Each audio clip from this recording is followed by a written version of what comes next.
ನಾಡಿದ್ದು ರಾಜ್ಯಾದ್ಯಂತ ಸರ್ಕಾರಿ ಬಸ್ಗಳು ರಸ್ತೆಗಿಳಿಯಲ್ವಾ? ಆಗಸ್ಟ್ 5ನೇ ತಾರೀಕು ಸಾರಿಗೆ ಸ್ತಬ್ಧವಾಗುತ್ತಾ? ಮುಖ್ಯಮಂತ್ರಿಗಳು ಈಗ ಎಂಟ್ರಿ ಕೊಟ್ಟಿರೋದರ ಹಿನ್ನೆಲೆಯಲ್ಲಿ ಸರ್ಕಾರದ ವಿರುದ್ಧವಾಗಿ ಸಮರ ಸಾರಿದಂತಹ ಸಾರಿಗೆ ನೌಕರರ ಜೊತೆಗೆ ಮಹತ್ವದ ಮೀಟಿಂಗ್ ನಾಳೆ ಹಮ್ಮಿಕೊಳ್ಳಲಾಗಿದೆ. ಮುಖ್ಯಮಂತ್ರಿಗಳು ಮನವೊಲಿಸ್ತಾರಾ, ಏನಾಗುತ್ತೆ ಅನ್ನೋದು ಸದ್ಯದ ಕುತೂಹಲ. ಆ ಬಗ್ಗೆ ವರದಿ ಇದೆ, ನೋಡ್ಕೊಂಡು ಬನ್ನಿ. ಸಿಎಂ ಮನವೊಲಿಸದಿದ್ರೆ ಬಂದ್ ಫಿಕ್ಸಾ? ಸಿಎಂ ನಿರ್ಧಾರದ ಮೇಲೆ ಬಂದ್ ಭವಿಷ್ಯ. ವಿವಿಧ ಬೇಡಿಕೆಗಳ ಈಡೇರಿಕೆಗೆ ಸರ್ಕಾರದ ವಿರುದ್ಧ ಸಾರಿಗೆ ನೌಕರರು ಸಮರ ಸಾರಿದ್ದಾರೆ. ನಾಡಿದ್ದು ಮುಷ್ಕರಕ್ಕೆ ಸಾರಿಗೆ ಸಂಘಟನೆಗಳು ಪ್ಲಾನ್ ಮಾಡಿಕೊಂಡಿವೆ. ಸಾರಿಗೆ ನೌಕರರ ಡೆಡ್ಲೈನ್ ಹತ್ತಿರವಾಗ್ತಿದ್ದಂತೆ ಅಲರ್ಟ್ ಆಗಿರೋ ಮುಖ್ಯಮಂತ್ರಿ ಸಿದ್ದರಾಮಯ್ಯ ನಾಳೆ ಮಹತ್ವದ ಸಭೆ ಕರೆದಿದ್ದಾರೆ. ಒಂದ್ ವೇಳೆ ನಾಳಿನ ಸಭೆ ಸಕ್ಸಸ್ ಆಗದಿದ್ದರೆ ನಾಡಿದ್ದರಿಂದ ಮುಷ್ಕರ ಫಿಕ್ಸ್ ಆಗಿದೆ. ಸಾರಿಗೆ ನೌಕರರ ಬೇಡಿಕೆಗಳೇನು? 1/1/2024 ಇಲ್ಲಿವರೆಗೆ 38 ತಿಂಗಳ ಹಿಂಬಾಕಿ, ಒಟ್ಟು 1,700 ಕೋಟಿ ಬಿಡುಗಡೆಗೆ ಪಟ್ಟು. ಹೊಸ ವೇತನ ಪರಿಷ್ಕರಿಸಬೇಕು. 2021ರ ಮುಷ್ಕರದಲ್ಲಿ ಸಸ್ಪೆಂಡ್ ಆದ ನೌಕರರ ಮರುನೇಮಕ ಸೇರಿದಂತೆ ಹಲವು ಬೇಡಿಕೆಗಳ ಈಡೇರಿಕೆಗೆ ಸಾರಿಗೆ ನೌಕರರು ಮುಷ್ಕರಕ್ಕೆ ಮುಂದಾಗಿದ್ದಾರೆ. ನಾಳೆ ಬೆಳಗ್ಗೆ 11:30ಕ್ಕೆ ಮುಖ್ಯಮಂತ್ರಿ ಸಿದ್ದರಾಮಯ್ಯ ಸಭೆ ಕರೆದಿದ್ದಾರೆ. ಈ ಸಭೆಯಲ್ಲಿ ಸಾರಿಗೆ ಸಚಿವ ರಾಮಲಿಂಗಾರೆಡ್ಡಿ ಸೇರಿದಂತೆ ಸಾರಿಗೆ ನೌಕರರ ಸಂಘಟನೆಗಳು ಭಾಗವಹಿಸುತ್ತಿವೆ.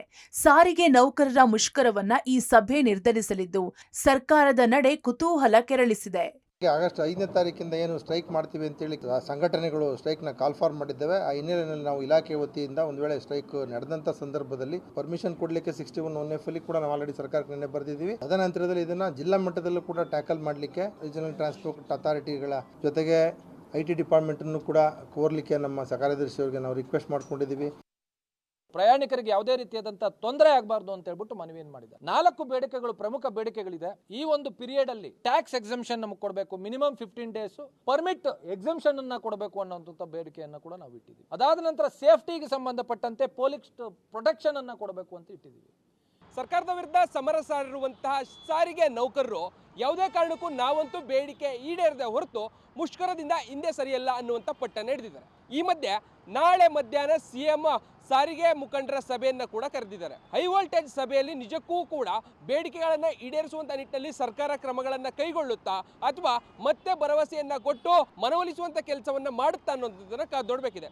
ಈಗಾಗಲೇ ಪ್ರಮುಖ 3 ಬೇಡಿಕೆಗಳು ಅಂದರೆ, ಮೊದಲನೆಯ ಬೇಡಿಕೆ ಹಿಂಬಾಕಿ ಅಂದರೆ 2024ರ ಜನವರಿಯಿಂದ ಇಲ್ಲಿ ತನಕ ಇರುವಂಥ 38 ತಿಂಗಳ ಅರಿಯರ್ಸ್ ಅನ್ನು ಕೊಡಬೇಕು. 2ನೇ ಬಾಕಿ ಸಂಬಳ ಹೆಚ್ಚಳವನ್ನು ಮಾಡಬೇಕು.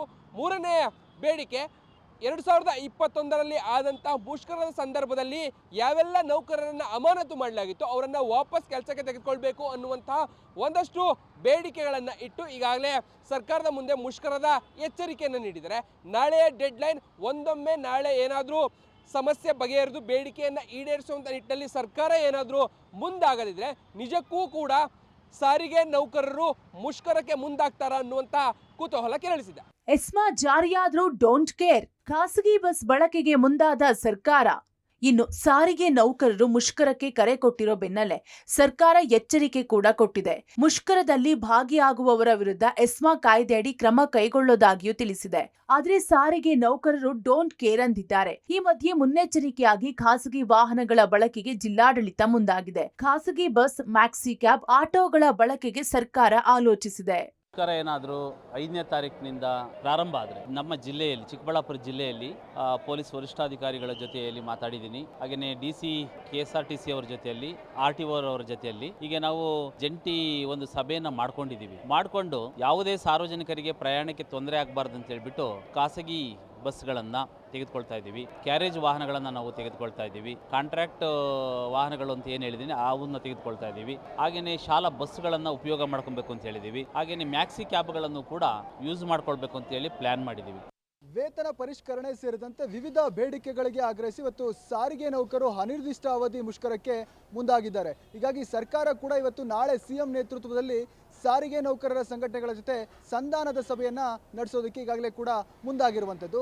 ಇದರ ಮಧ್ಯೆ ಕೂಡ ಒಂದು ವೇಳೆ ಈ ಸಂಧಾನ ಸಭೆ ಫ್ಲಾಪ್ ಆದಲ್ಲಿ ನೌಕರರು ಮುಷ್ಕರವನ್ನು ಕೈಗೊಂಡಿದ್ದಲ್ಲಿ ಪ್ರಯಾಣಿಕರಿಗೆ ಯಾವುದೇ ರೀತಿಯ ತೊಂದರೆಗಳಾಗಬಾರ್ದು ಅನ್ನೋ ನಿಟ್ಟಿನಲ್ಲಿ ಚಿಕ್ಕಬಳ್ಳಾಪುರ ಜಿಲ್ಲಾಡಳಿತ ಖಾಸಗಿ ವಾಹನಗಳನ್ನು ಬಳಸಿಕೊಂಡು ಪ್ರಯಾಣಿಕರಿಗೆ ಸೇವೆಯನ್ನು ಒದಗಿಸುವಂತಹ ಕಾರ್ಯಕ್ಕೆ ಸಕಲ ತಯಾರಿಗಳನ್ನು ಮಾಡಿಕೊಳ್ಳಲಾಗ್ತದೆ. ಈಗಾಗಲೇ ಕೂಡ ಚಿಕ್ಕಬಳ್ಳಾಪುರ ಜಿಲ್ಲೆಯಾದ್ಯಂತ ಕೂಡ ಸರಿಸುಮಾರು 600ಕ್ಕೂ ಹೆಚ್ಚು KSRTC ಬಸ್ಸುಗಳು ಪ್ರಯಾಣಿಕರಿಗೆ ಪ್ರತಿನಿತ್ಯ ಸೇವೆಯನ್ನು ಒದಗಿಸುತ್ತಿತ್ತು. ಹಾಗಾಗಿ ಅದಕ್ಕೆ ಪರ್ಯಾಯ ಮಾರ್ಗವಾಗಿ ಈಗ ಚಿಕ್ಕಬಳ್ಳಾಪುರ ಜಿಲ್ಲೆ ಇರುವಂತಹ ಖಾಸಗಿ ಬಸ್ಸುಗಳು ಸೇರಿದಂತೆ ಮಿನಿ ಬಸ್ಸುಗಳು ಹಾಗೂ ಅದರ ಜೊತೆಗೆ ಶಾಲಾ ಬಸ್ಸುಗಳನ್ನು ಬಳಸಿಕೊಂಡು ಪ್ರಯಾಣಿಕರಿಗೆ ಯಾವುದೇ ರೀತಿಯ ತೊಂದರೆ ಆಗದಂತೆ ಸೇವೆಯನ್ನು ಒದಗಿಸೋಕೆ ಈಗಾಗಲೇ ಕೂಡ ಸಕಲ ಸಿದ್ಧತೆಗಳನ್ನು ಮಾಡಿಕೊಳ್ಳಲಾಗಿದೆ. ಈ ಬಗ್ಗೆ ಸ್ವತಃ ಚಿಕ್ಕಬಳ್ಳಾಪುರ ಜಿಲ್ಲಾಧಿಕಾರಿ ರವೀಂದ್ರ ಅವರು KSRTC ಬಸ್ ನಿಲ್ದಾಣಕ್ಕೆ ಬಂದು ಇದನ್ನ ಸ್ಪಷ್ಟಪಡಿಸಿದ್ದಾರೆ. ಪಬ್ಲಿಕ್ ಟಿವಿಗೆ ರಾಮಲಿಂಗಾರೆಡ್ಡಿ ಪ್ರತಿಕ್ರಿಯೆ. ನಾಳೆಯ ಸಿಎಂ ಸಭೆ ಬಳಿಕ ತೀರ್ಮಾನ. ಸದ್ಯಕ್ಕೆ ಏನನ್ನೂ ಹೇಳಲ್ಲ ಎಂದ ಸಚಿವರು. ಇನ್ನು ಸಾರಿಗೆ ನೌಕರರ ಮುಷ್ಕರದ ಬಗ್ಗೆ ಸಾರಿಗೆ ಸಚಿವ ರಾಮಲಿಂಗಾರೆಡ್ಡಿ ಪಬ್ಲಿಕ್ ಟಿವಿಗೆ ಪ್ರತಿಕ್ರಿಯೆ ನೀಡಿದ್ದಾರೆ. ಮುಷ್ಕರದ ಬಗ್ಗೆ ಸದ್ಯಕ್ಕೆ ಏನನ್ನೂ ಹೇಳಲ್ಲ. ನಾಳೆ ಮುಖ್ಯಮಂತ್ರಿಗಳ ನೇತೃತ್ವದಲ್ಲಿ ಸಭೆ ನಡೆಯಲಿದ್ದು ಆ ಸಭೆಯ ಬಳಿಕ ಮುಂದಿನ ನಿರ್ಧಾರ ಕೈಗೊಳ್ಳೋದಾಗಿ ಹೇಳಿದ್ದಾರೆ. Bureau report, public TV.